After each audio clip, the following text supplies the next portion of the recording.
What's up mga papi? For today's video, i-share ko lang sa inyo kung ano yung experience natin dito sa One Piece 2.0 natin after 1,000 kilometers. So, unfortunately, today nag-decide na akong i-retire tong sapatos na to, maski masakit sa loob ko. Kasi this is one of my favorite shoes. Pero bago natin i-retire to, ikikwento ko muna sa inyo yung overall experience ko dito sa sapatos na to, X-Step One Piece 2.0. Ano yung experience natin and kung talaga bang worth it itong sapatos na to to use as our daily runner. So, stay tuned. Pag-usapan natin. Let's do this! Throw your hands up if you with it, drop it.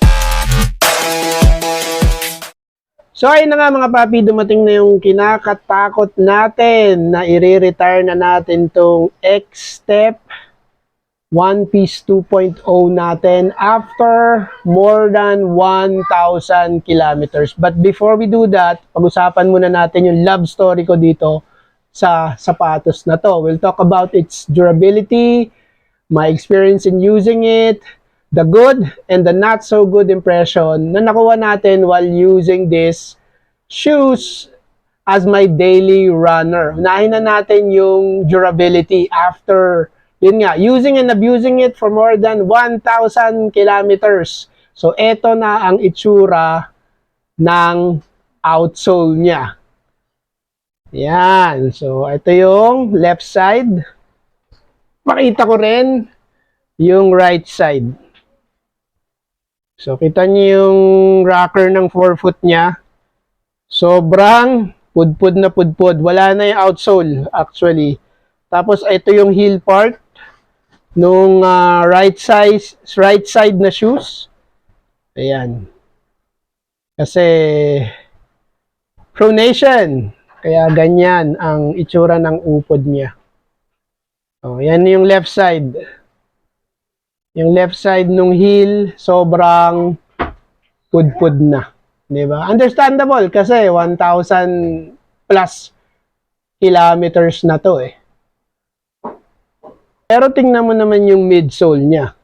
If we are going to look at the midsole, you will get the impression na buong buo pa din siya, di ba? You know, walang trace ng pudpud or any major creases. Diba? Do you agree? O, buong buo. Huwag mo lang ibabaliktad, of course, kasi makikita mo yung outsole niya. Diba? So, pag tinignan mo naman yung upper niya, intact na intact pa rin. Madumi lang, pero intact. Ang medyo may problema lang itong part nung sa heel niya. Ayan, medyo gastado na yung support niya dito sa tendon, especially dun sa left part. Ayan, bumigay na. Pero overall, if you are going to look at the upper, sobrang buong buo pa siya. Di ba? After 1,065 kilometers yata, I think. Ibang istorya pag tinignan mo yung loob. Kasi, ayan. Yan, oh. Pudpud na. Mamaya, kita nito parang may dugo. Ikikwento ko sa inyo mamaya kung anong nangyari. And kung bakit ako finally nag-decide na i-retire na tong sapatos na to. Ito yung kabilang insole. Ayan. Tumatagos na yung dumi ng kalsada sa kanya. Kaya dapat na talagang i-retire si One Piece 2.0. Okay, so dumako tayo doon sa experience natin from using these shoes. Dito, sa experience, medyo bittersweet tayo. Kasi, nung una ko siyang ginagamit, hirap na hirap akong mahalin tong sapatos na to. Tangina lang yan. Ang tigas kasi itakbo. Then medyo masakit, sumasakit yung hinlalaki ko. Kasi yung toe box nito medyo makitid eh. So parang iniipit nito yung mga daliri mo sa paa. The first few kilometers na ginamit ko to. Feeling ko nga dati mamatayan ako nung kuko. Pero fortunately, hindi naman nangyari yon. Sa sobrang ramdam ko yung sakit eh. Meron mga days na ayoko na nga siya gamitin, pero sabi ko baka kailangan lang ng matinding break-in nitong sapatos na to para maintindihan ko yung behavior niya.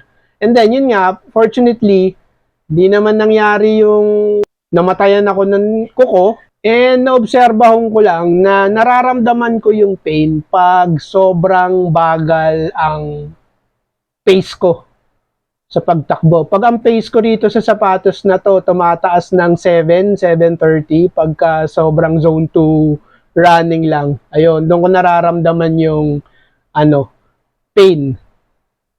Pero, pagka ginamit ko naman to, na ang pacing ko as around 6:40, 6:30, swabe na siya.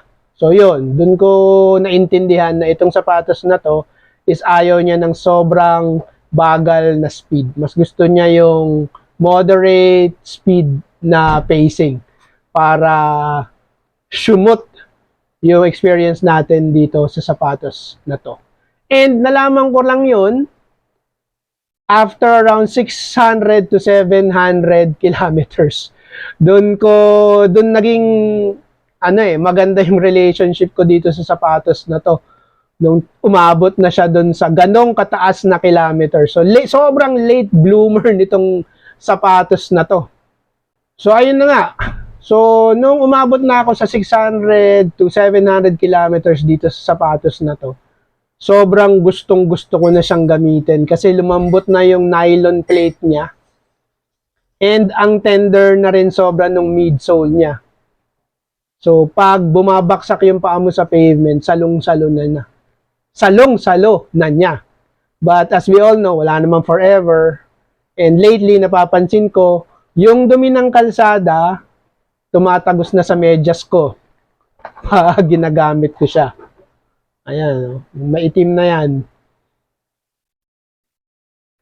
And, syempre, that's not a good sign, especially kung hindi ikaw yung naglalaba ng medyas mo.